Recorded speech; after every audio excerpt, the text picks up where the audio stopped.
Voici Jaspin Ibagini. Il est fermier dans la région de Monzé, en Zambie, avec un troupeau de 40 têtes.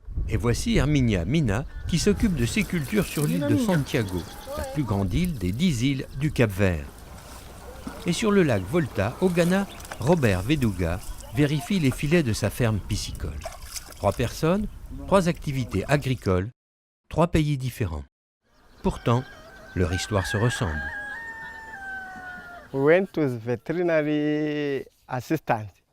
Nous sommes allés voir l'assistante vétérinaire. Nous avons parlé avec elle. J'ai voulu vendre mes bêtes et elle m'a donné un permis. Ce mur m'a beaucoup aidé. Maintenant, je peux planter sur les rochers et même en dessous.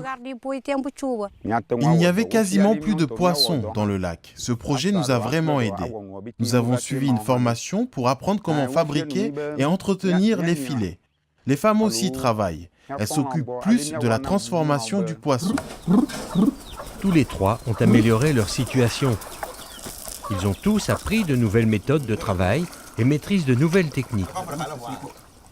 Mais ils ne sont pas les seuls.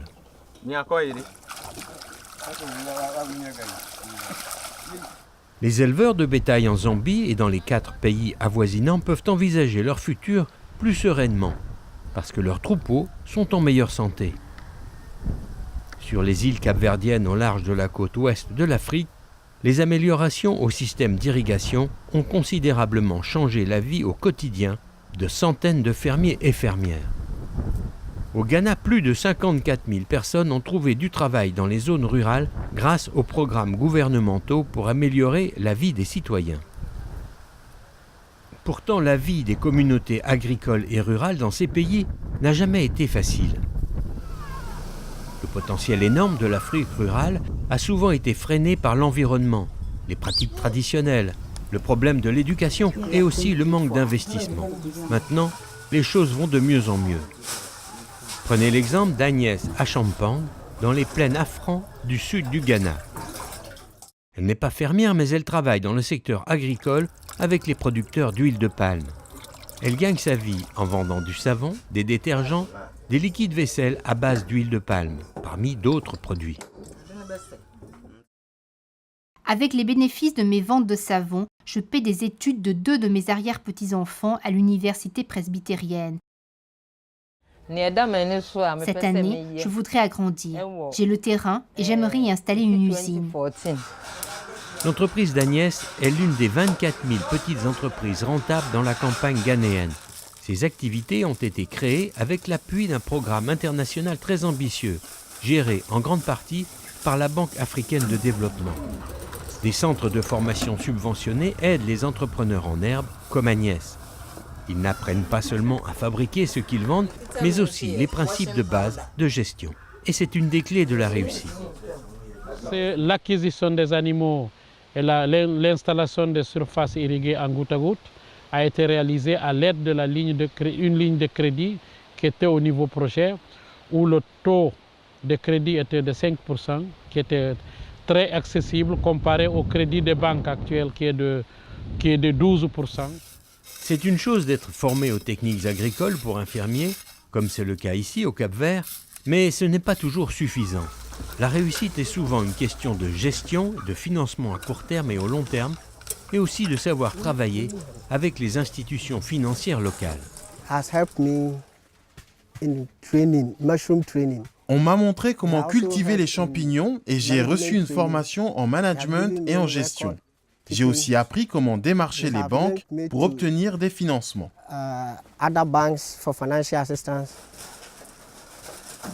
Le savoir technique et le soutien financier vont de pair, mais le plus important est souvent d'être capable d'anticiper. Et c'est d'autant plus vrai quand il s'agit de la santé animale. Des milliers de bêtes peuvent mourir et des milliers de familles se trouver ruinées, faute d'avoir un système efficace de détection des maladies et de suivi.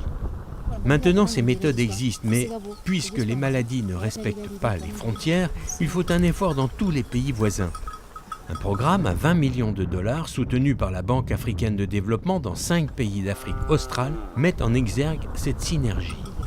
Simon Ilwindi, comme des générations avant lui, a élevé son troupeau dans le paysage vallonné de la province sud de la Zambie. Il y a 10 ans, son cheptel a été détruit par la fièvre afteuse.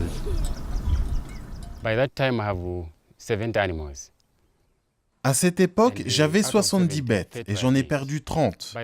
J'ai aussi perdu beaucoup d'argent.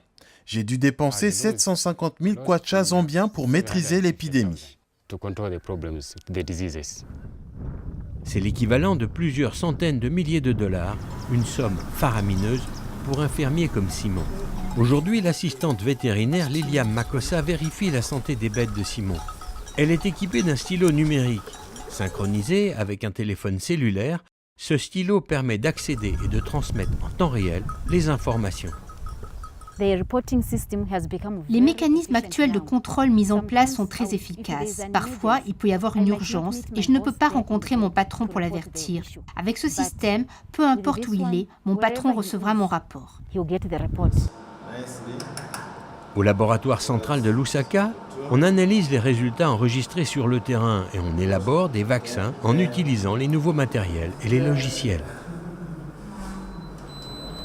Les cas de fièvre afteuse sont devenus rares grâce au programme de vaccination pour des milliers de bêtes.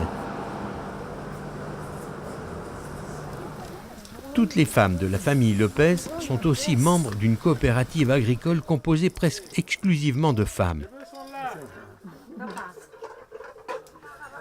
Leur vie dans la région montagneuse du Cap-Vert s'est nettement améliorée.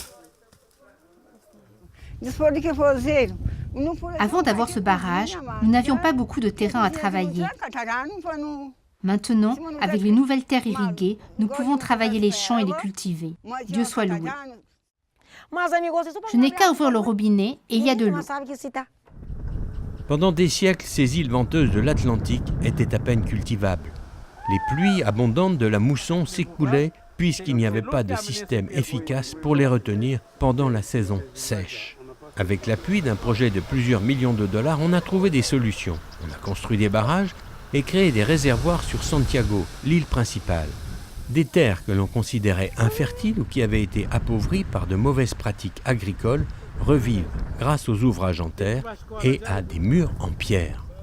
90 km² de nouvelles terres agricoles ont été aménagées, de nouvelles cultures de rente introduites et de nouveaux programmes de formation établis.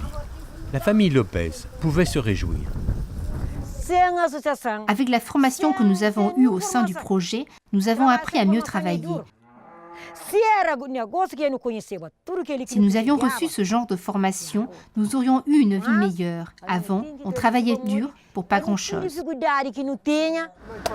Et le retour sur investissement est plutôt encourageant. Selon les chiffres officiels, les revenus moyens dans les régions couvertes par le projet ont augmenté de 50%. Ils atteignent aujourd'hui l'équivalent de 1 900 $ par an. Autre exemple, à Donkorkrom, au Ghana. Avec son entreprise, Prince Osamoa Boteng et son père élèvent des lapins et des zolacodes, un rongeur très apprécié pour sa viande. En 2005, à l'âge de 20 ans, Prince avait suivi une formation mise en place par le projet dans un centre local. Les participants n'ont pas seulement appris à devenir de meilleurs fermiers et gestionnaires, de stagiaires, ils sont devenus formateurs à leur tour. Dernièrement, j'ai été élu meilleur éleveur de lapins et d'olacodes de la région. Je commence à être connu et les gens viennent me voir pour apprendre comment élever les olacodes. Plus bas sur la chaîne alimentaire, il y a le manioc, un aliment de base pour beaucoup d'Africains. Le tubercule est au cœur du groupe de transformation de manioc de Nana Ansa Akua. On voit bien que le programme d'assistance bénéficie à tous les niveaux. Avec ces nouvelles machines de traitement, Nana a pu augmenter sa production et embaucher plus de personnel. Les machines qu'elle utilise ont été fabriquées à quelques kilomètres de là, dans l'atelier de Samuel. Il a pu peaufiner ses connaissances techniques et apprendre la gestion dans un centre financé par la Banque africaine de développement. Ces machines agroalimentaires se vendent pour un prix allant de 1 000 à 1 700 $. J'ai commencé tout petit et maintenant j'ai un grand atelier. Je veux encore m'agrandir parce qu'il n'y a plus assez de place. Je dois acheter un terrain et déménager.